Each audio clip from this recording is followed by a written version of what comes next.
that for the first time in human history, for the first time in all of human history, almost all of mankind is politically awake.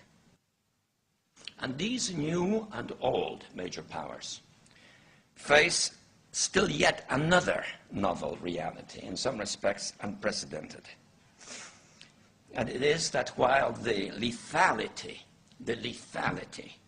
of their power is greater than ever, their capacity to impose control over the politically awakened masses of the world is at a historical low. I once put it rather pungently, and I was flattered that the British Foreign Secretary repeated this, as follows. Namely, in earlier times, it was easier to control 1 million people, literally.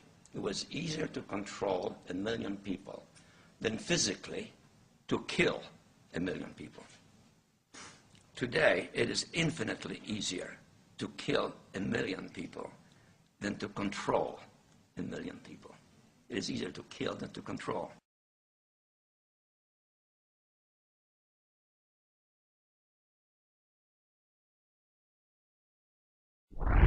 What are you after? Power. What do you think is power? Whips, guns, money? You can't turn men into slaves unless you break their spirit, kill their capacity to think and act on their own. Tie them together, teach them to conform, unite, to agree, to obey. That makes one neck ready for one leash. They had all this on the shelf somewhere. Ideas of things they would like to do. And they got 9/11 and they said, it's our chance. Go for it. The Patriot Act basically is superseding the Constitution. The U.S. military is making plans for a major outbreak of swine flu. Troops will be used to help civilian authorities. The military has offered to be there to provide testing for H1N1 to the public and also to distribute vaccines once they've been developed. Paranoia is in bloom, the PR transmissions will resume. I try to keep us all down and hope that we will never see the truth around. Another promise, another scene, a package like to keep us trapped in greed. A green belts wrapped around our minds, an endless red tape to keep the truth confined. Go back to bed, America. Your government has figured out how it all transpired. Go back to bed, America. Your government is in control again.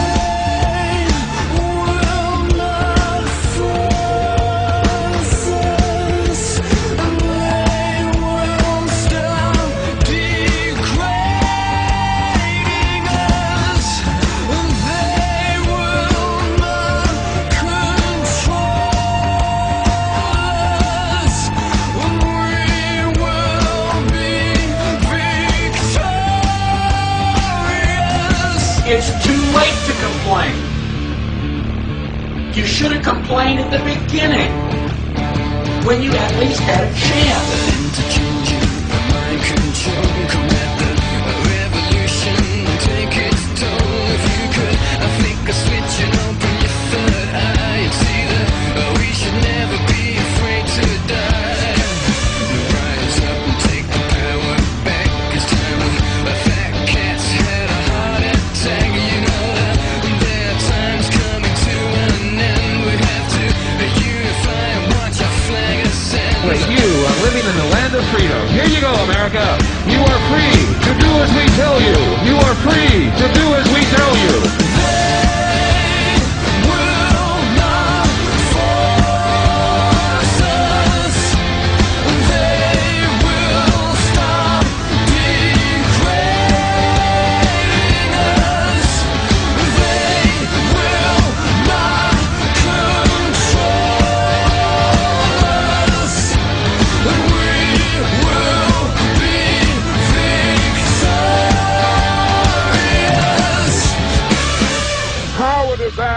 The question is it safe? Expediency asks, the question is it politics? Vanity asks, the question is it popular? But conscience asks, the question is it right? And there comes a time when one must take a position that is neither safe, nor politic, nor popular, but he must do it because conscience tells him it is right. And the time operation of the machine becomes so odious, makes you so sick at heart that you can't take part. You can't even passively take part. And you've got to put your bodies upon the gears and upon the wheels, upon the levers, upon all the apparatus, and you've got to make it stop. And you've got to indicate to the people who run it, to the people who own it, that unless you're free, the machine will be prevented from working at all.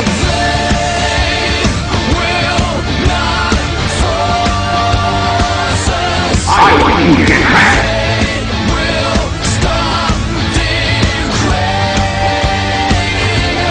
I want you to get back.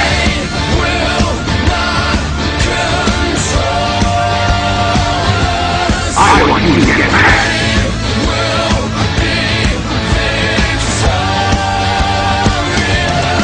It has been said that when in the course of human events, an oppression so revolts its subjects that it becomes necessary to alter or abolish the means of that tyranny.